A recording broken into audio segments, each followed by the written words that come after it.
Hello, I'm Natalie Becker. Welcome to It's Africa's Time.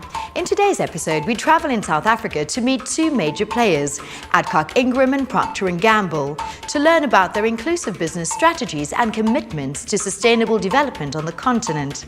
But before that, we chat to UNDP's Thomas Salez about the concept of an inclusive business ecosystem, how it applies to business, and the impact it could have on Africa's sustainable growth and development. That there's this concept of public-private partnerships. In the context of Africa, you actually need an additional P. It has to be public, private, and people's partnerships. The MDGs cannot be implemented without the role and participation of business. It is critical to have business because business creates jobs, they create the incoming opportunities, they create the technologies, they innovate. So they are part of the change that we need. First and foremost, we need to support the existing business that prove that. We need to take out the information related to how they worked, what are the opportunities, what works, what doesn't work. Secondly, as it is called by our report, the diamond, we need to look into incentives. In order to get the private sector involved and promoting, we need to put out the incentives in terms of, creating the regulatory frameworks that entice, that create opportunities for the private sector to get involved. We need also to directly government, when they can, support the development of micro business, SMEs, family-owned business. Now, if you want to support business, the critical element is investment. Without investment, you can have, plants, manufacturing, and other activities. So it's important to have the investment there on the part of the private sector as well as in the government, some catalytic investment. Finally, if you want to empower people, poor people, you have to give opportunities so they can have access in terms of the training, the capacity. So the combination of these four elements of information, incentives, investment, as well as implementation support, those ones will lead to more inclusive business.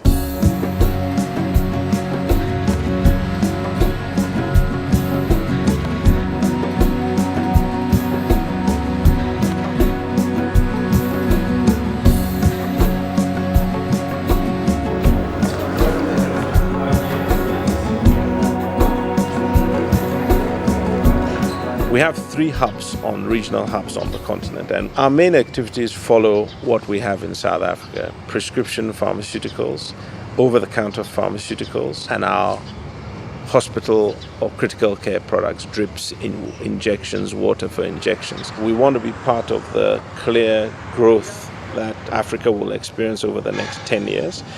We're particularly interested in growing in Nigeria because you can't win in Africa without winning in Nigeria, 180 million people. So we have ambitious plans. And what has changed on the continent is increased political stability, which has brought increased economic stability and a growth of the consuming middle class. Consequently, more and more people are getting into the formal medicine franchise. We're also seeing a lot more health awareness coming onto the continent, and therefore your vitamins, minerals, and supplements are beginning to pick up. So the prescriptive medication, health and well-being products. We're also seeing an increase in what we call middle-class diseases, hypertension, diabetes, obesity, things like that. But we're also seeing an increase in smaller pack formats to address the affordability issues on the continent. So instead of packs of 20s, you're getting packs of 2s. Instead of 100 ml cough mixture, 5 ml sachets and the like. Distribution is also becoming a game changer for any pharmaceutical company.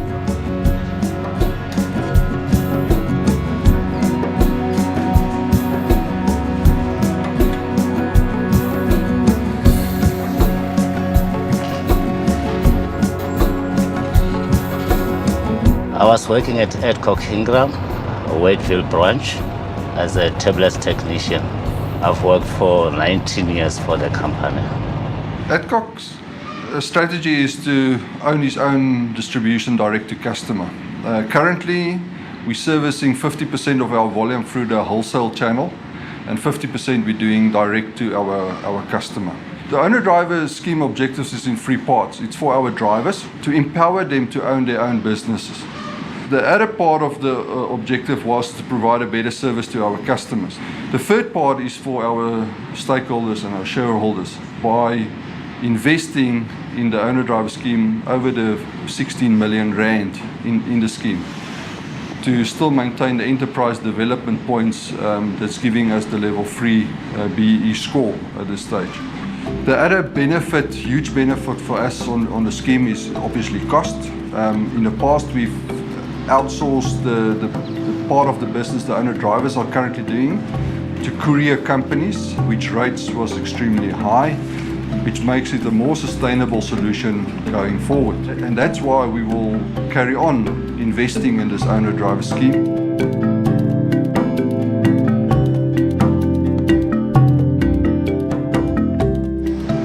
Adcock did purchase the car for us because I was not going to qualify as a person to get a loan of 1.2 million or 1.5 million to purchase those cars. After we've paid the car in the 5 years that we have the agreement on it, so the car belongs to us. I've learned how to run a business now, unlike before as a worker.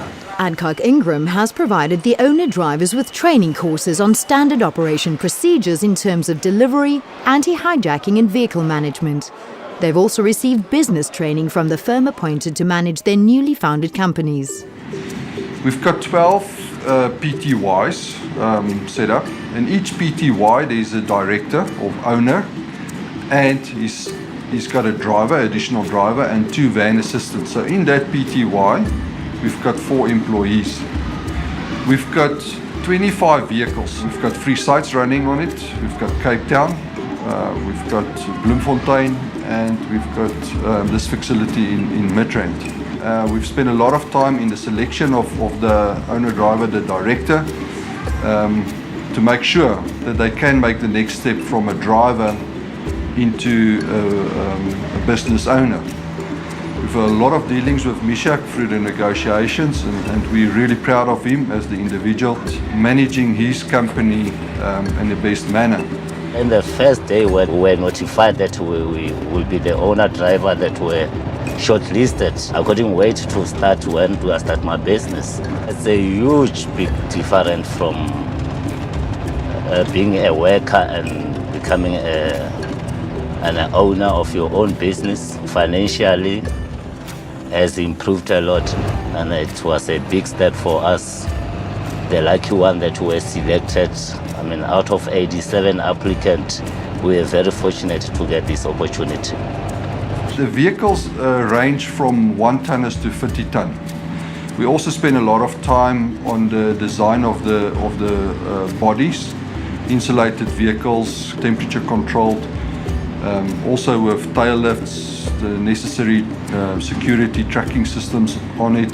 The owner drivers are very proud of their vehicles, and you can really see they're looking after them. If you over-revving your car, it will tell you, the speed it will tell you, the idling it will tell you.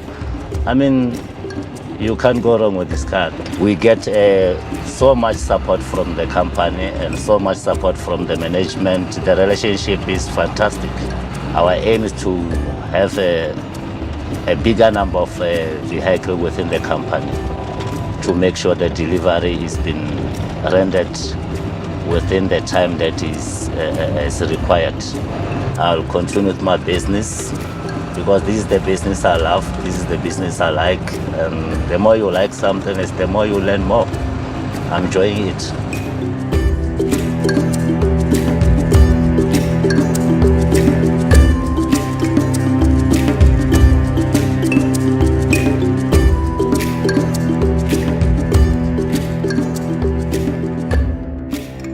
Adcock Ingram's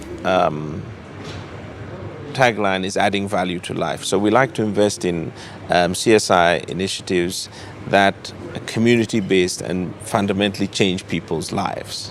Operation Smile deals with rectifying cleft palates.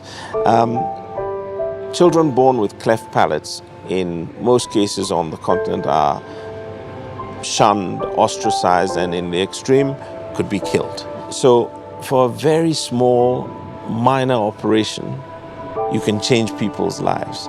And we can't see a better way to add value to the lives of our consuming public.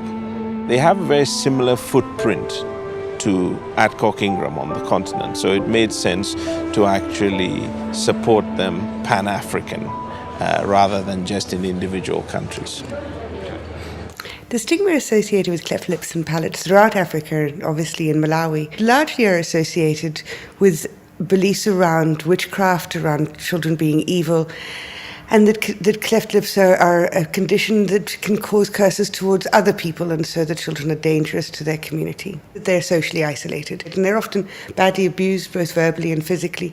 But the challenges are much bigger than that. Children with cleft lips and palates suffer malnutrition, they suffer ear infections, and many children without treatment also go deaf as a result of lack of surgery. Over the last 30 years, Operation Smile has offered over 200,000 free procedures, and in Malawi we're reaching 400 after only 2 missions. One of the first starting points of a mission is obviously awareness raising and sensitization. The clefts are treatable because obviously without families knowing that, patients don't come. We run posters, we run radio campaigns, and we have a pre-registration system. Patients are then bused from 26 provinces to the Kamuzu Central Hospital in Lilongwe, where we accommodate up to 400 patients for the process of screening. On a large mission such as the mission in Malawi, we run 6 operating tables, so that's 6 operating theatre teams with plastic surgeons, anaesthetists, recovery nurses, clinical coordinators, and everybody associated with the surgery. But we also bring dentists, speech therapists, child life specialists, paediatricians, intensivists, recovery room nurses, and obviously ward nurses, day nurses, night nurses, and everybody else associated with making sure that children have safe surgery. So a full team is in the region of about 60 people. But obviously, most of us don't speak Chichewa, so we work with up to 60 local volunteers, particularly nursing students and medical students who are looking to train, obviously, to be able to do these procedures in the future. And children are often not able to go to school or gain employment without speech therapy. We bring speech therapists with us on missions, but also on our 6, 12 and 18-month post-operative assessments to give speech therapy and counselling to families. So we rely on corporate and obviously the public for our support. And organisations like Adcock Ingram that provide not just financial support, but obviously product are a wonderful partner to have.